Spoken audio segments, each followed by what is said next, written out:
Қараңыздар, енді золотой директор. Золотой директорда компания 70 балл сізге обязаловка жасайды. 70 балл сіздің активацияңыз. Да? Командалық товарооборот 2000 балдан жоғары. Негізінде 2000 деп қатып қалмайды. Мысалға, золотой директор мен изумрудный директордың ара қашықтығы золотойда 2000 болатын болса, изумрудныйда 3500. 2000 мен 3500-дің аралығында сіз жасай бересіз товарооборотты. Ну, қанша балыңыз көп болатын болса, әрине ақшаңыз да көп шығады. Көрдіңіз?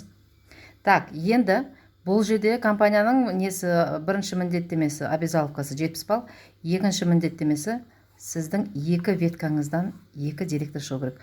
Мысалға, бір веткаңыз бен екінші веткаңыз, әрқайсынан бір директордан шығу керек. Это обязательно.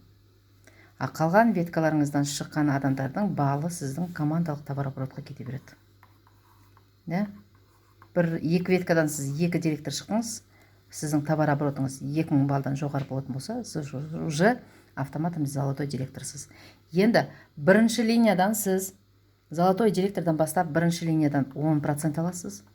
Екінші линия, мынау екінші линия болып тұр ғой, екінші линиядан 8% аласыз. Үшінші линиядан сіз 5% аласыз. 1, 2, 3, төртінші линияға пока 0. Көрдіңіз, жаймен қосылып жатыр. Жаймен өйстіп сіздің товар.